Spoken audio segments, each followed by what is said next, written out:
Hello everyone, again, this is Antonio, and I'm coming at you with another exciting video. First of all, I would like to start off by saying this is not financial advice. The purpose of this video is for entertainment and educational purposes only, okay? And now that that's out the way, I would like to see if you can subscribe to my channel. It's free. It won't cost you anything.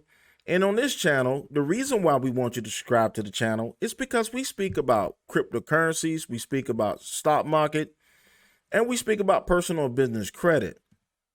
I know that when we see the news, we report the news. And without further ado, let's talk about the swift drawback of El Salvador adopting Bitcoin, the Bitcoin wallet, as one of their primary currencies. The drawback is, first of all, there are several drawbacks. We're talking about one of the poorest countries in the union. And with El Salvador, you got to think about it. Even before the president of El Salvador pitched the idea of adopting Bitcoin as the currency of choice, 80% of the population don't even have bank accounts. Now, that's significant because a lot of people in El Salvador, they feel that they can work under the table. They want hard cold. I believe pesos is one of the currencies of choice. And for El Salvador, adopting Bitcoin is another way to, and they're saying, to cut down corruption, but it's another way to get the U.S. out of their country. So one of the swift drawbacks is this: 80% of El Salvadorians have no confidence in the Bitcoin wallet. 80% of El Salvadorians don't have bank accounts. And most people in El Salvador don't have smartphones. So that's forcing a people that live a certain way to change for the future or get left behind. And one company is about to feel almost a $500 million pinch because now El Salvadorans don't have to use Western Union to send money. And you see the title: El Salvador's new Bitcoin wallets could cost Western Union $400 million a year. All right. In 2020, El Salvador received nearly $6 billion in remittances, which accounted for about 23% of its gross domestic product. President Nayib Bukele, I hope I said it right. If I didn't, put it in the comments, estimates that money services providers like Western Union and MoneyGram would lose $400 million a year in commissions for remittances thanks to the country's Bitcoin adoption. Some 70% of the Salvadorian population receive remittance payments. Okay, that's a lot of people. Jamie Garcia really hates using Western Union to send money home to El Salvador. In this day and age, it is wild that I had to go to a physical Western Union office, give them actual cash, and then hand them another $25 on top of that before they could send my money over, Garcia said. And then, of course, it takes 3 days before it actually arrives in El Salvador. Garcia, who lives in the Canadian province of, and I'm not even going to try to say that word, just correct me in the comments, fled El Salvador when he was 11 after rebels bombed his house. His biggest issue with wiring cash abroad is less the convenience on his end and more about what happens to his loved ones receiving the money. They have to take a bus to a physical location to pick it up, and there are gangs that hang out around those offices. Well, those gangs are going to find another place to hang out because this new adoption is going to take the robber's going to have to find a new way to rob, meaning you're going to have to steal somebody's whole wallet to start robbing the new way, because the old way is about to go away. They know that people are going there for, and they basically robbed them, said Garcia, who leads a team of researchers of SGI Canada Insurance.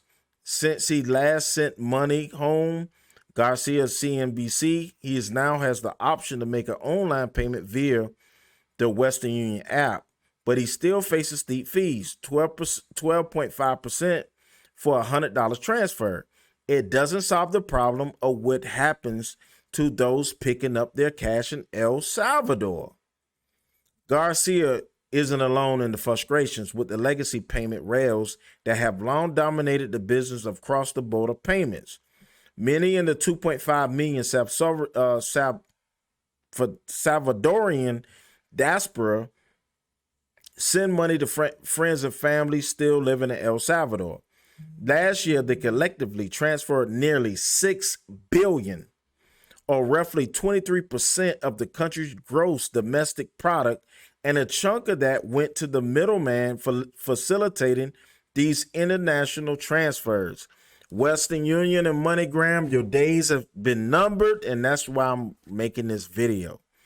Remittances are one area where the status quo in our area legacy financial system is terrible, with extraordinarily high fees leveled at population that can ill afford them, said Matt Hougan, Chief Investment Officer at Bitwise Asset Management. It is worn out Twitter saying, but Bitcoin really doesn't fix this, said Hougan. The hassle around remittances is one chief reason El Salvador President Nayib Bukele cited for declaring Bitcoin legal tender. But as part of the rollout, the government has launched its own national virtual wallet called Chivo, or Salvadorian slang for cool, what offers no-fee transactions and allows for quick cross-border payments. It won't be overnight. 100% of remitters aren't going to remove to the Chivo app tomorrow. These things take time, and people naturally worry about trying new things with money. But the current fee levels of charge for remittance are going to prove insubstantiable, Hougan said. Okay, the Chivo wallet. Bukele is young, tech-savvy, and a budding authoritarian. He has also tethered his political fate to the country's Bitcoin experiment, so he is pulling out all the stops to make it work. Of course, the perks is offering a $30 worth of free Bitcoin to every Salvadorian inside the country who signs up for the Chivo wallet. There's no small sum in a country where the monthly minimum wage is $365. All right. The remittance from abroad comprise nearly a quarter of El Salvador's GDP, and around 70% of the population receive them. The average monthly remittance transfer is $195, and for the households that receive remittances, it makes up 50% of the total income. So the funneling of cash from abroad back home to El Salvador is critical to survival of most of the country. Okay, so around 60% of the cash comes from via remittance companies, 38% through banking institutions, according to official data. Fees vary by company, but typically the smaller the payment, the higher the percentage that goes to fees.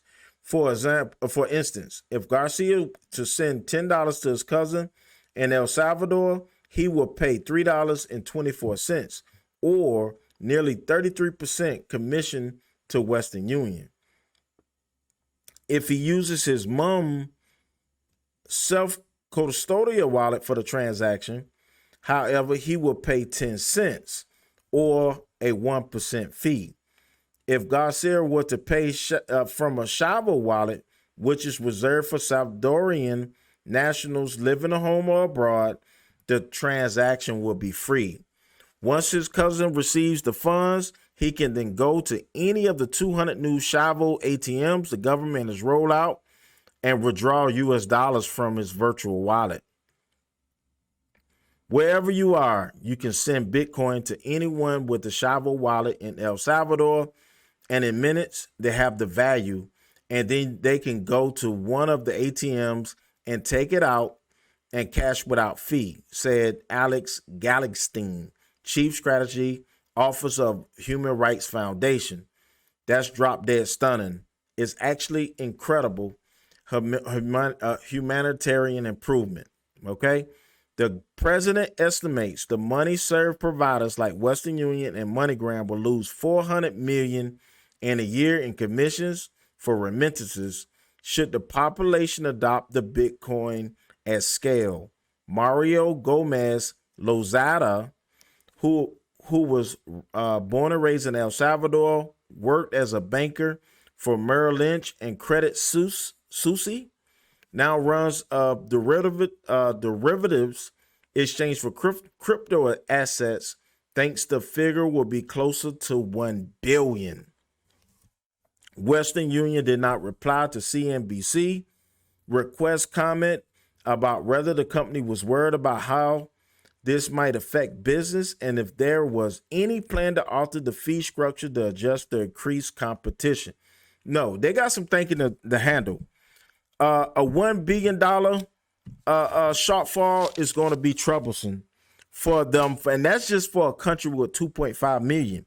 When other countries start adopting Bitcoin or SafeMoon, which Gambia may be doing soon, this is going to start hurting the pockets of these leeches that charge people this amount of money just to transfer money. It's going to hurt their pocket, but I had to make a video about it because I didn't see anyone make a video about this today. This is really big news. And once again, this is Antonio with Team Tiggio. Please like, comment, and subscribe as we'll be coming to you with more videos just like this in the future. And we will see you next time.